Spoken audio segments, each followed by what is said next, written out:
Con respecto a la resonancia de tórax, es bastante puntual. ¿Por qué? Porque va a estudiar tumores anormales donde el médico necesita lo que siempre decimos, capacidad tisular. Tratar de distinguir en el lugar exacto donde está ubicado y cuáles son las estructuras que están comprometidas. Con respecto a tórax, va a hacer mucho hincapié en la parte vascular y en la parte del mediastino. Nosotros en el mediastino podemos encontrar 8 espacios donde podemos encontrar ganglios. Y lo que hay que buscar, ganglios aumentados de tamaño, adenomegalias. Eso es lo que tratan de buscar. Y de acuerdo a la ubicación y el aumento de tamaño, el médico va a poder estadificar. Con respecto al flujo sanguíneo, recuerden que la resonancia es bastante sensible, tiene mucha sensibilidad, por consiguiente va a tener resolución para hacer angios en este caso de la aorta, puede ser del callado de la aorta, así que tiene mucha sensibilidad en el flujo sanguíneo. Cuando hay cuando no define una radiografía y una tomografía, nos queda hacer una resonancia. Así que son bastante particulares las indicaciones para una resonancia. Y lo que nosotros vamos a estudiar es la pared torácica, el mediastino con los grandes vasos, el plexo braquial, es una estructura que se estudia por resonancia, el timo, que en una oportunidad hemos hablado, y ganglios linfáticos. Como alcanzan a ver, la pared torácica, ¿sí? Acá tenemos dos planos axiales, este uno. Observen que tenemos el cuerpo de la vértebra, detrás tenemos la médula que está gris y lo que rodea la médula, líquido cefalorraquídeo. Si el líquido está negro, es un T1. Acá, caso contrario. Observen, en el centro de la médula tengo el cuerpo de la vértebra, en la parte posterior tengo la médula y tengo líquido cefalorraquídeo rodeando la médula. Si está blanco, es un T2. Lo que te define la resonancia es la diferencia entre tejidos. ¿Cuáles son los tejidos que están comprometidos? Acá vemos que esta es la parte de la piel, la grasa. Vemos que lo anormal llega hasta la pared muscular, que desplaza los músculos. Y vemos que también invade la parte interna, la parte del pulmón, ¿sí? Las bases pulmonares en este caso. Observen acá, en esta imagen nosotros vemos el cuerpo de la vértebra. Esto es una tomografía, grasa negra, hueso blanco, es tomografía. Caso contrario, es una resonancia. Yo alcanzo a ver algo anormal que erosiona la vértebra, parte del pedículo, y que aparentemente vemos que invade el canal, pero no lo vemos porque todo es la misma densidad. Eso es lo que pasa con resonancia. Yo no sé si realmente es la médula o es parte de esta masa. Para eso está la resonancia. En el mismo corte nosotros hacemos un plano, en este caso un plano coronal con T2, vemos la médula, vemos lo anormal, ¿sí? Y observamos que está comprometiendo la médula. Eso es lo que siempre venimos hablando de capacidad tisular, la capacidad de distinguir tejidos de tejido.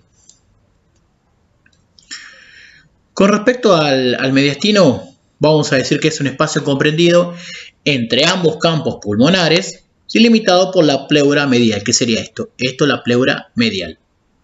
A este espacio se le llama mediastino.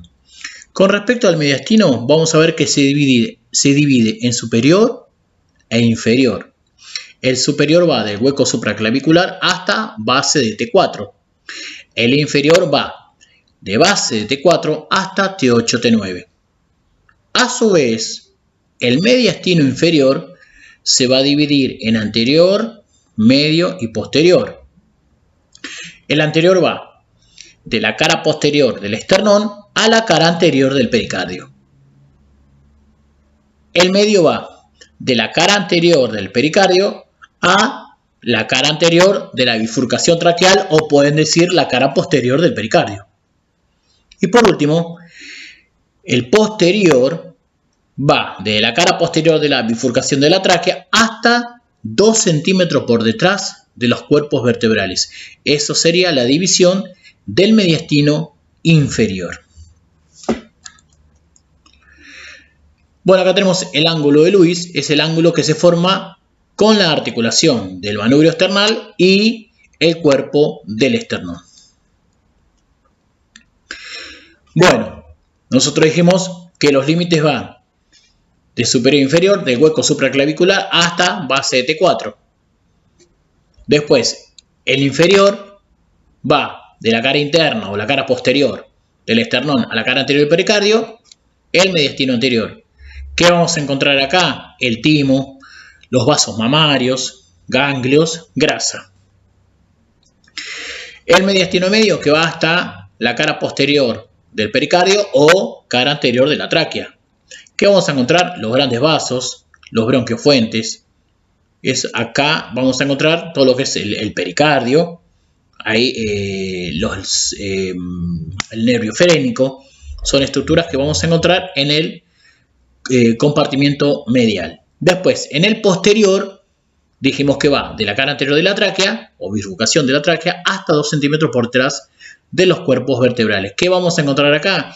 El sistema ácigos, ¿sí? Vamos a encontrar el esófago, vamos a encontrar el conducto torácico, todo eso en el mediastino posterior.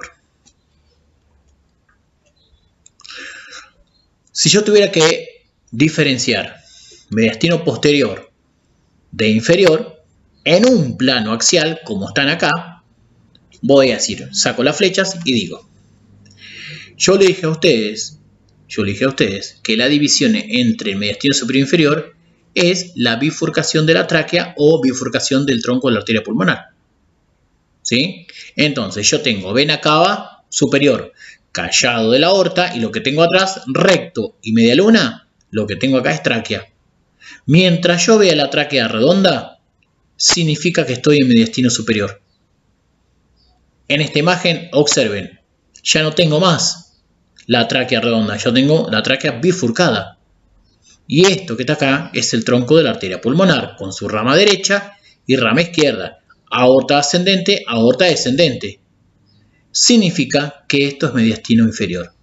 ¿Por qué? Porque tengo bifurcado el tronco de la arteria pulmonar, ¿sí? Y bronquio fuente derecho. Estas son las estructuras que pasan por debajo del callado de la aorta. Sería la rama derecha de la arteria pulmonar y el bronquio fuente derecho. Es lo que pasa por debajo del callado de la aorta. Entonces, tengo vena cava superior, tráquea, callado de la aorta, aorta ascendente, aorta descendente, el tronco de la arteria pulmonar, bronquio fuente derecho. Bueno, otra imagen más, la diferencia entre T1 y T2. ¿Sí? Esto es mediastino superior, esto es mediastino inferior. Observen el líquido, esto es un T2, esto es un T1. Y acá tengo la aorta ascendente, el tronco de la arteria pulmonar, rama derecha, rama izquierda, la vena cava superior, bronquio fuente derecho, bronquio fuente izquierda. Significa que esta imagen en T2 estamos en mediastino inferior. El T1, mientras yo vea la tráquea completa, esto es mediastino superior. Bueno, y acá vamos a hablar un poquito de las estructuras del músculo cardíaco. Yo tengo el 3, que es la aurícula derecha, y en la parte superior desagua la vena cava superior. En la parte inferior desagua la vena cava inferior. Voy a ver el 14 y el 15 son ventrículos. Este es el derecho, este es el izquierdo. El 16, la aurícula izquierda. El número 4, 5, 6 y 7 muestran las válvulas. Sería tricúspide, de válvula de la arteria pulmonar, válvula aórtica y válvula mitral. Después tengo el tronco de la arteria pulmonar, la rama derecha que pasa por debajo del callado, que sería el 11, el número 13, la rama izquierda. Venas pulmonares izquierda y venas pulmonares derecha.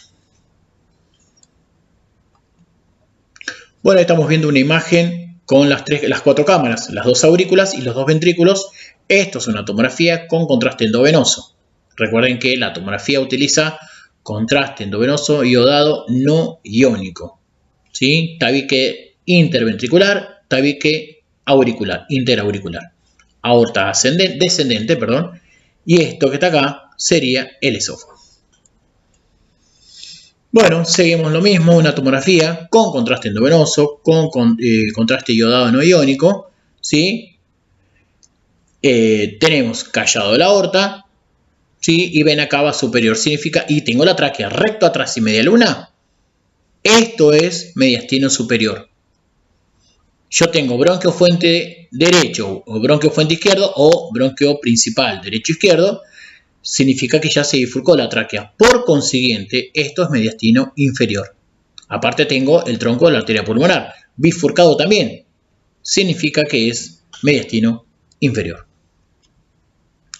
Otras imágenes, seguimos con tomografía, mostrando la tráquea, por delante de la tráquea, 3 puntos. Son las 3 ramas del callado de la aorta.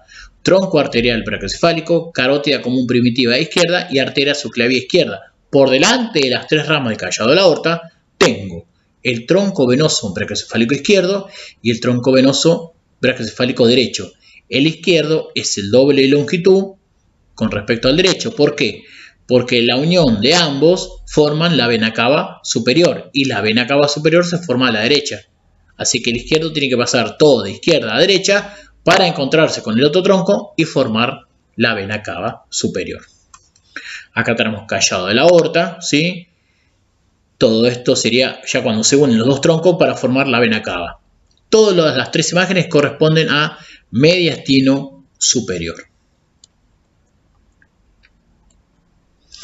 Bueno, observen los grandes bases del mediastino.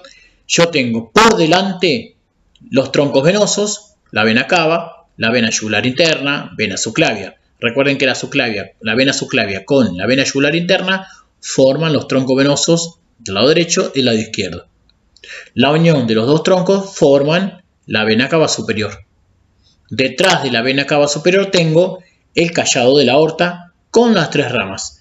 Tronco arterial brachiocefálico, carótida común primitiva izquierda y arteria subclavia izquierda. Bueno, acá tenemos el callado de la aorta, que hacemos tanto hincapié en esto. Yo tengo la aorta ascendente, callado, aorta descendente, ¿sí? Arterias coronarias que nacen en la base de la aorta ascendente. La rama derecha, la primera rama comenzando al lado derecho, tronco arterial brachiocefálico, carótida común primitiva izquierda y arteria subclavia izquierda. Del tronco arterial brachiocefálico nace la arteria subclavia derecha y la carótida común primitiva derecha. Bueno, esta imagen clásica siempre va a estar presente. La tráquea, los 3 puntos que corresponden a las 3 ramas del callado de la aorta. Tronco arterial brachiocefálico, carótida común primitiva izquierda y arteria subclavia izquierda. Delante de eso tengo los 2 troncos venosos.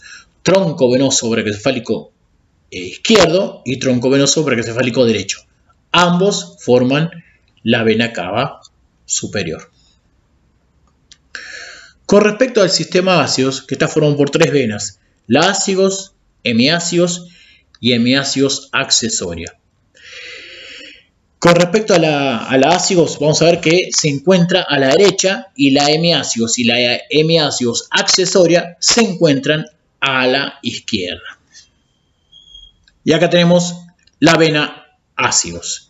La vena ácidos, recuerden que nace por la unión de la vena lumbar ascendente derecha, la que estoy marcando, y la vena subcostal derecha.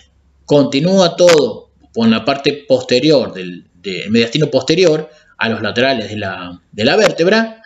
Cuando llega al bronquio fuente derecho, hace una curva que se conoce como callado de la vena ácidos, buscando la vena cava superior donde termina desaguando. Eso sería la ácidos. Acá encontramos vena lumbar ascendente derecha, vena subcostal, ¿sí? Forma la ácidos y la ácidos, antes de desaguar a la vena cava superior, hace un giro que se conoce como callado de la ácidos. Con respecto a la hemiácigos, pasa exactamente lo mismo que la ácigos, pero nada más que a la izquierda. La unión de la vena subcostal izquierda y la vena lumbar ascendente izquierda forman la vena hemiácigos. A la altura de T9, la hemiácigos cruza la cara anterior de la vértebra y desagua en la vena ácigos.